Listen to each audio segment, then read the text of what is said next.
so much. Thank you.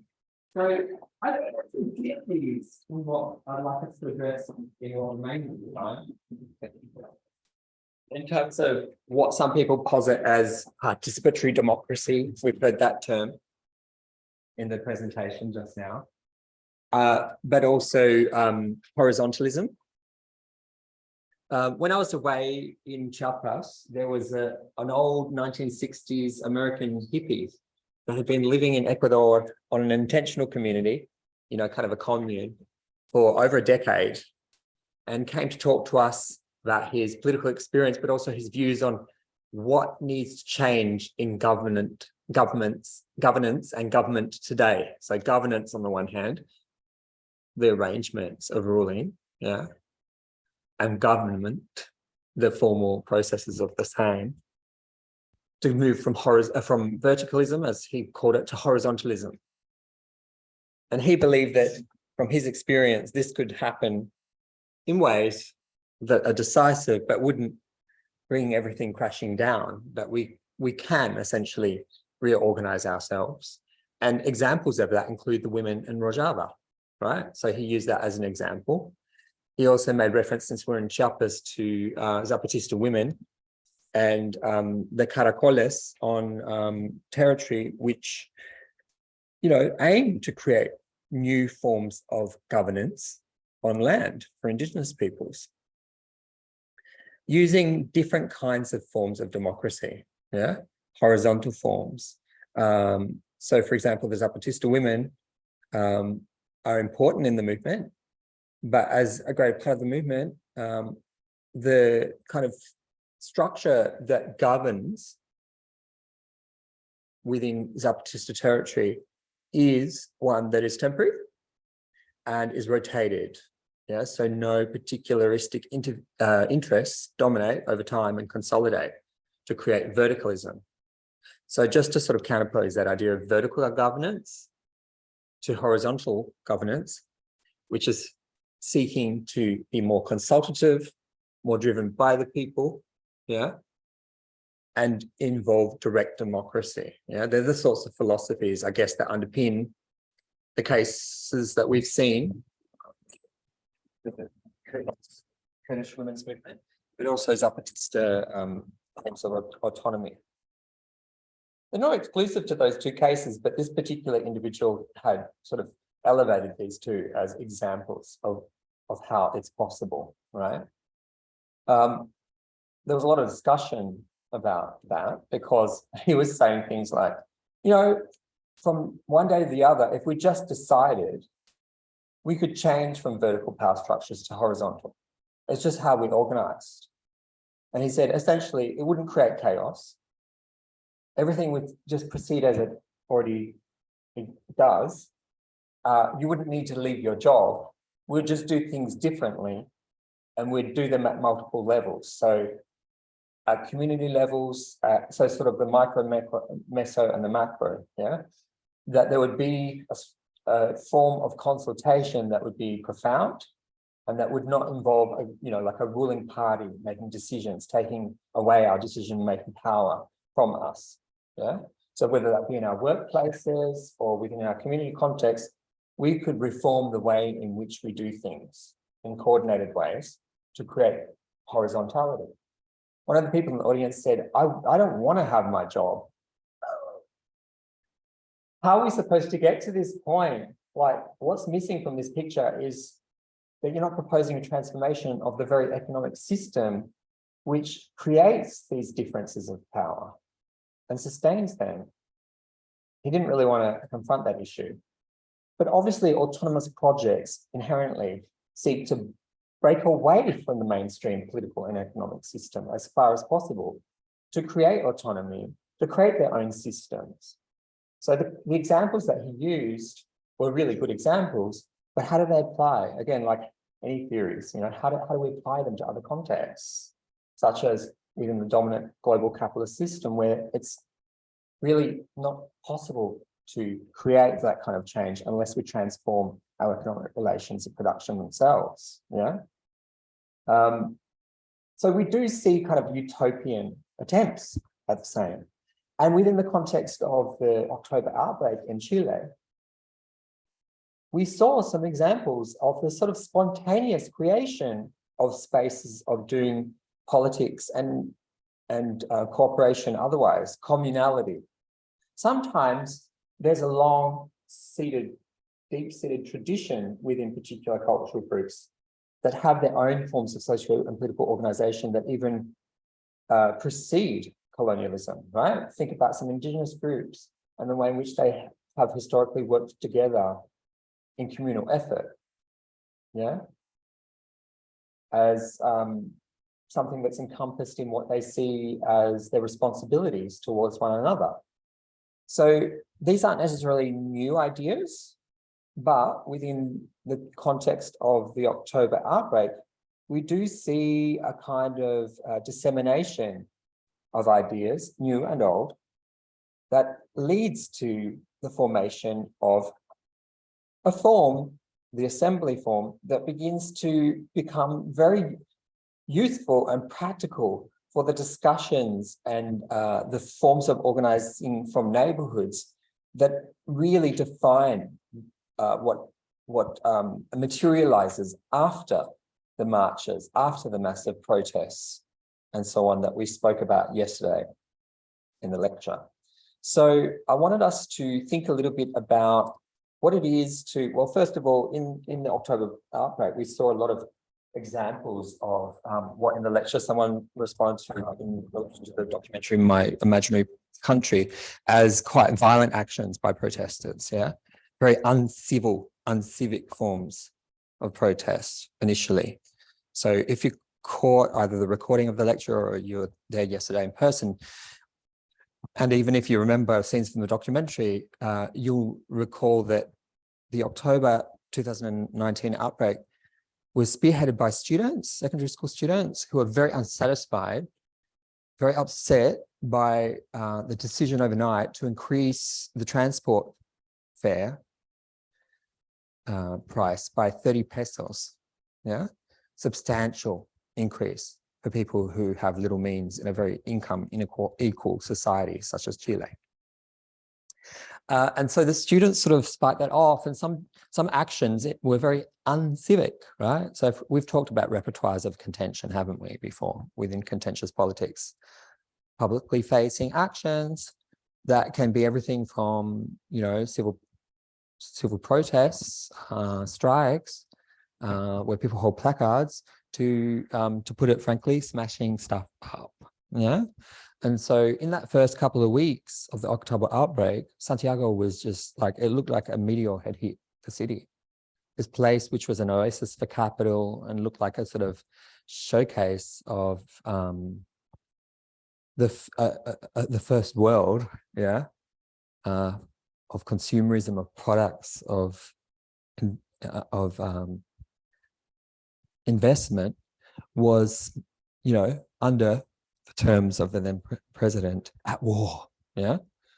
But it wasn't some implacable enemy, as he named them. It was a set of actors who were deeply dissatisfied with the absolute absence of any social pact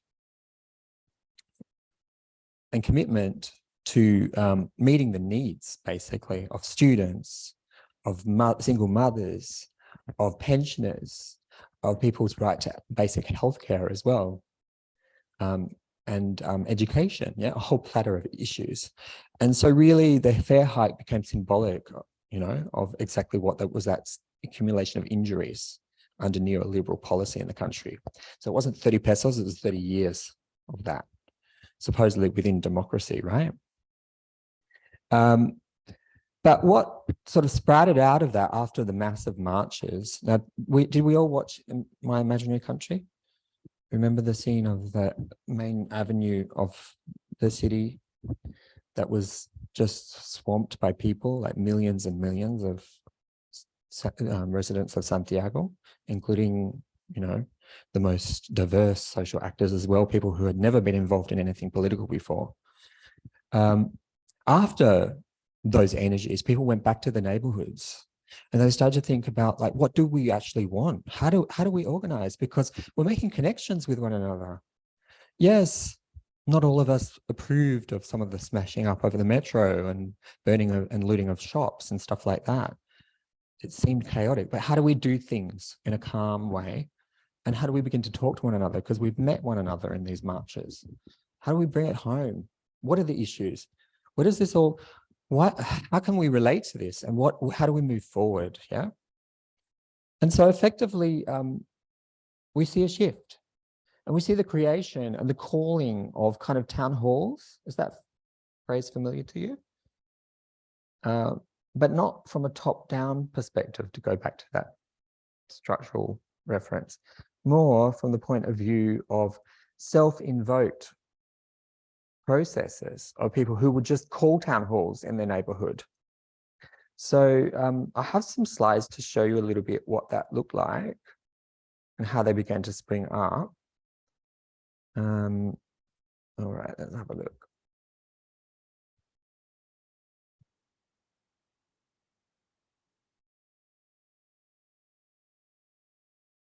Can you guys follow me at home? I hope that the sound's okay. Okay. Yeah? Okay, good. Yeah. I've got to share that particular PowerPoint, so. All right, so from civic to uncivic strategies, I mean, it covered the whole gambit, really. We saw not just, forms of smashing things up and outrage, the use of cacerolazos, the banging of pots and pans and banging of fences and creating projectiles and things like that were in the protest space. We also saw the organization of territorial assemblies, yeah? So we have a statement to begin to think about this phenomenon, and this comes from a writer by the name of Marina Citrin. She's got a whole book, actually, that helps us to rethink some of the work of Raul Zebehi in this vein, territories of and in resistance. They are not traditional social movements with participants mobilized around particular slogans or one demand, forethought and pre-organized by a coordinating committee. Neither do they use preformed tactics to meet a set strategy. The movements emerge from necessity, use the assembly form, and having found demands on governments to be fruitless, they turn to one another, creating horizontally and self-organizing autonomously. The participants in these movements have generally not been politically active, and most identify as neighbor, grandmother, daughter, or sister. They do not organize with party or union structures and do not seek representative formations. They come together in assembly forms, not out of any ideology, but because being in a circle is the best way for people to see and hear one another. They strive for a horizontalism because they do not want to replicate those structures where power is something wielded. They do not begin talking about power or empowerment and end up creating new theories and practices of what it means to change the world. So there was an article called I Organized Myself in the Plaza. It's quite a lengthy one. It's a translation from the Spanish. Don't know, has anyone had the chance to have a look at that? So it talks about these self-invoked assemblies in different districts of Santiago and how they began to relate to one another. How closely do you think that this quotation from Marina Citrin describes the phenomenon of these assemblies that emerged in Chile since that time, since October 2019? Do you think that it's a quotation that kind of we can correspond to the sense that you get from the article? I organized myself in the plaza. What relationship do these new manifestations have with currents of activism and social organization that we've been examining?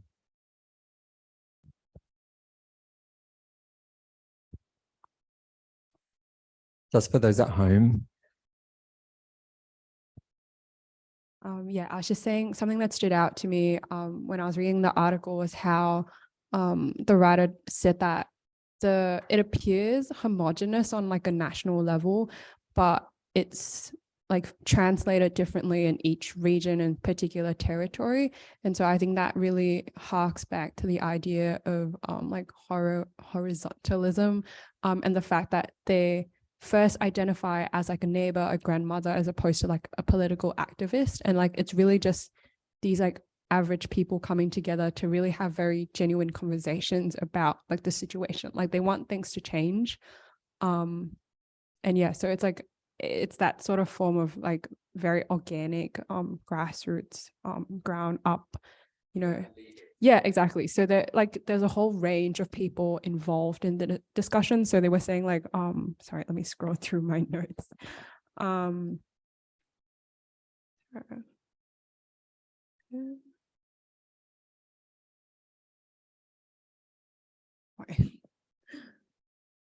Yeah, I can't seem to find in my notes right now, but basically there's like political leaders, but they're also people that represent like the students as well. So it's like all these different levels of Identity. yeah, exactly. So it's not as if that you just have one central party or like a leader that's fronting the movement. It's all sort of territory dependent, and like, you know, how you identify in your group, and this sort of democratization of voices. Like you don't just have one spokesperson, you're looking at like the collective. And I think that was really interesting for me.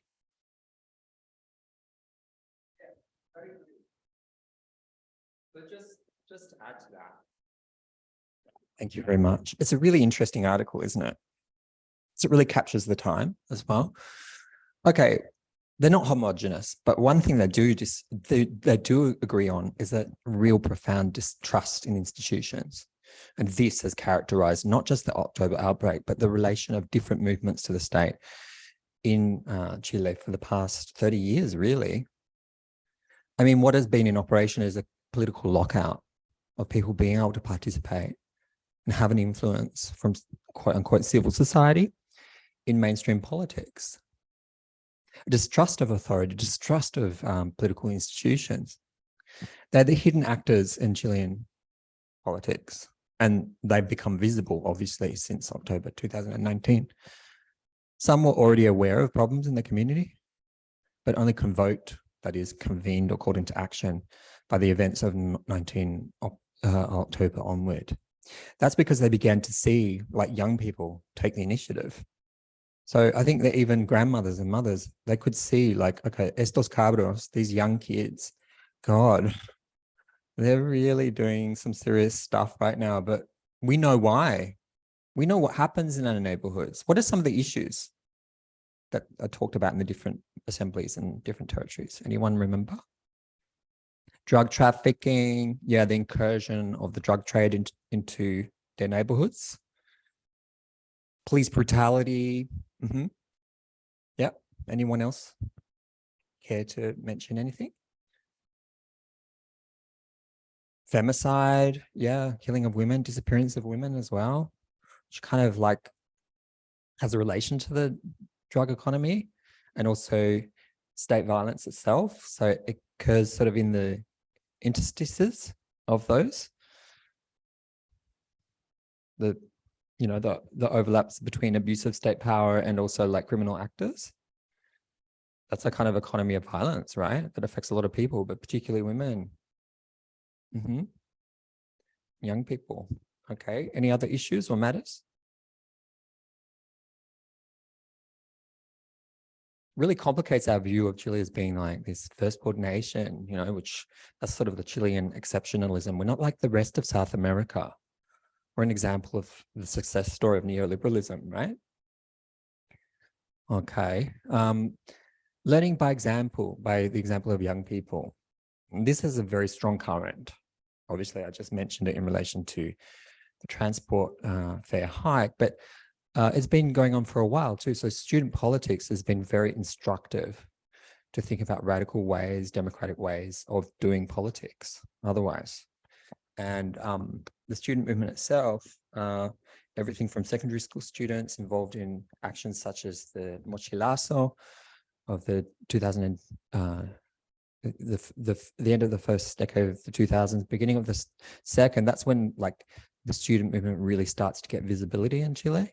There's a rise of activism, and they themselves kind of propounded an assembly form, assembly form to do politics otherwise, to not imitate and ape state structures with which they're contending, right? And many of the younger people who came up through student politics, including women, are now those in the current government. So a decade or so on, now they have prominent positions, within the current government.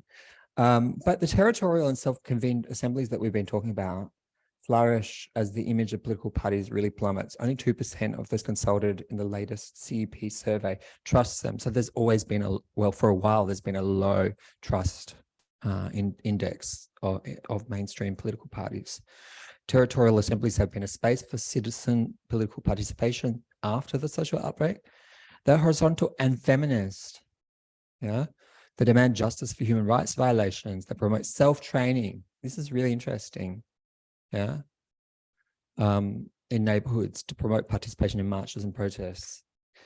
They call cabildos town hall councils, or citizen lobbies, if you like. Here's a couple of examples from the time where people would just sort of like post up on the internet or like up in neighborhood where people were going to meet. They would just say, just meet here, okay? We're not going to talk about it online. We're going to get together at this point, and that's where we're going to that's when we're going to be like dealing with the issues, So La Cisterna, and then the crossroads where we're meeting at 4 o'clock. La Florida, which is another neighborhood. These things just appeared spontaneously. Can you imagine that happening here? What do they do in the territories? How do they work? Who makes them up? Obviously, around the time of the plebiscite for the new constitution, they were really, really active because they wanted to influence. They wanted to have an influence in the shape of that constitution and the eventual constituent assembly, which drew upon their numbers. So these are people who were non-political actors, non-mainstream political actors. So I remember a year or two ago in one of the tutorials that wasn't taken by me, it was taken by Shima, one of the students said, well, how the hell would they be able to have any influence and be able to do anything? They don't have any expertise. And that was a very challenging comment that my colleague Shima just thought, really? No, they know how to train themselves, right? They know best their realities. And then that's what all these sorts of assemblies were about, really. What is the difference between experience and expertise? Aren't they related? Well, we'll return to that question. So there was a lot of contention over the process of forging the new constitution. Would it be enacted by the Congress, government, or by the people? Obviously, inherent to that, meanings of democracy itself. Chile does rank consistently or had before the October outbreak with bodies such as Freedom House as saying that it's 90% free, right up there as a great example of a liberal democratic system. But that was really called into question by the events of October 2019. And so fundamentally, we're talking about who has the power to represent, right? Represent who and represent what? So I think we do have a good example in this context of the potential for creation of new forms of doing democracy, participation, and horizontalism. They're by no means the only examples. The assembly form is really important. Next, we won't be talking particularly about the assembly form, but we will return to it subsequently. And I want you to think about, in relation to any choices of case studies that you write about for your final essay, that if you're thinking about the relations between theory and praxis, look at discrete cases, look at particular groups and how they organize. Think about what are the most important kinds of conceptual and theoretical sources that might help you to frame and understand those movements, as we move forward. If you do have any questions on the essay portfolio, do let me know. That is due next Friday. Did you all catch my link that I sent up on Canvas about that? I don't want us to leave that behind. But we have reached 12 o'clock. So thank you for the group that presented today. I think there was some real connect there as well with this particular focus. For next week, we'll be talking about also doing politics otherwise, but new, not always new, ancestral ways at looking at what is within the domain of the political itself. We'll be asking some challenging questions about how we even understand the distinction between nature and society for Indigenous and Afro-descendant peoples. Yeah. And the way in which they understand the political, what's within the field of the political. So we'll still be asking some challenging questions about territory as well. So see you next week, hopefully in the lecture as well. Thank you. See you next week. Thank you.